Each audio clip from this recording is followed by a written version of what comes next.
కూటమి ప్రభుత్వం ఏర్పడి 100 రోజుల్లోనే ఏదైతే ఎన్నికల హామీలుగా ఉన్నటువంటి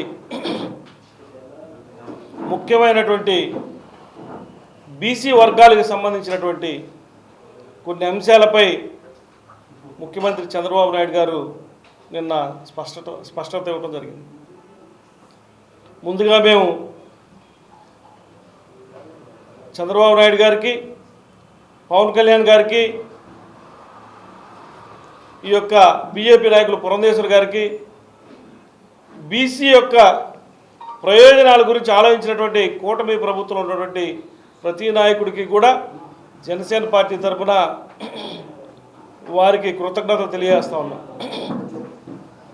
అంతేకాకుండా రాబోయే రోజుల్లో ప్రభుత్వం వైపు నుంచి ఏ విధమైనటువంటి సహాయ సహకారాలు అందబోతూ ఉన్నాయి, బీసీలకి ఈ ప్రభుత్వం ఏం చేయబోతూ ఉంది అని గుంటూరు జిల్లా వ్యాప్తంగా ఒక మీటింగ్ ఏర్పాటు చేసి గుంటూరు పట్టణంలో బీసీలందరినీ కూడా సమైక్యపరిచి ఈ ప్రభుత్వానికి ఏదైతే మనకి బీసీలకు చేస్తున్నటువంటి కార్యక్రమాలని ఈరోజు అమలుపరచబోతూ ఉందో ఆ మీటింగ్ ద్వారా కూడా మరలా భారీ ఎత్తున ప్రభుత్వంలో ఉన్నటువంటి నాయకులందరికీ, చంద్రబాబు నాయుడు గారికి, పవన్ కళ్యాణ్ గారికి, పురంధేశ్వర్ గారికి, కూటమి ప్రభుత్వ నాయకులందరికీ కూడా మరొకసారి పెద్ద ఎత్తున మేము అభినందన తెలబోతా ఉన్నాం.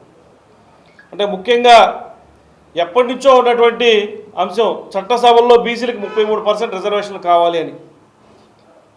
గత ప్రభుత్వంలో ఉన్నటువంటి జగన్మోహన్ రెడ్డి గారు నేను బీసీలకు అది చేస్తాను ఇది చేస్తానని ఫెడరేషన్లని కార్పొరేషన్లకు ఏర్పాటు చేసి ఒక్క రాజకీయ పదవులు ఇచ్చారు తప్పితే ఎక్కడా కూడా ఆ వర్గాల్లో ఉన్నటువంటి పేద వర్గాల వారు ప్రభుత్వ రూపేణా లబ్ధి పొందినటువంటి అంశం ఒక్కటి కూడా లేదు.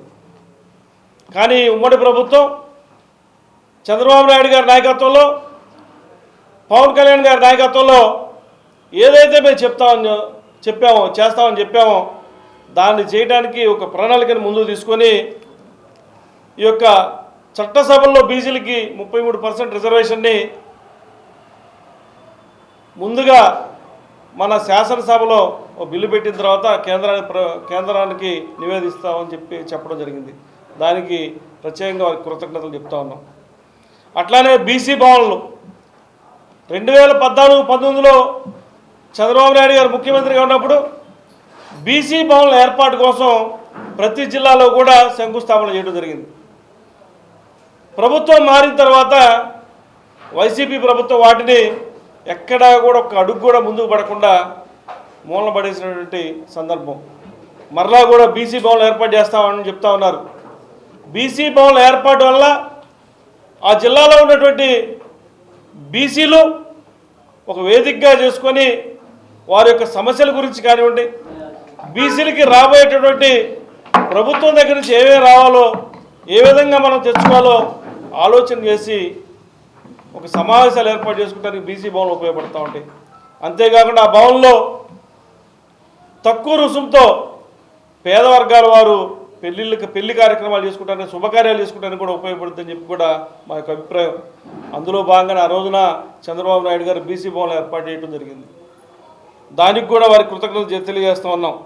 అట్లానే బీసీ స్టడీ సర్కిల్స్లో ఏదైతే పేద విద్యార్థులు ఉన్నారో బీసీ పేద విద్యార్థులు వారికి చదువు కోసం 10 కోట్ల రూపాయలు వెంటనే విడుదల చేయమని అధికారులు ఆదేశించడానికి కూడా మేము వారికి కృతజ్ఞతలు తెలియజేస్తూ ఉన్నాం. అట్లానే విదేశీ విద్య, గతంలో పేద వర్గాల వారు విదేశాల్లో చదువుకునేటందుకు ప్రభుత్వం సహాయం చేస్తే వైసీపీ ప్రభుత్వం వచ్చిన తర్వాత దాన్ని బుట్టదాఖలు చేసింది. మరలా దాన్ని పునరుద్ధరించారు. దానికి కూడా వారికి కృతజ్ఞతలు తెలియజేస్తూ ఉన్నాం.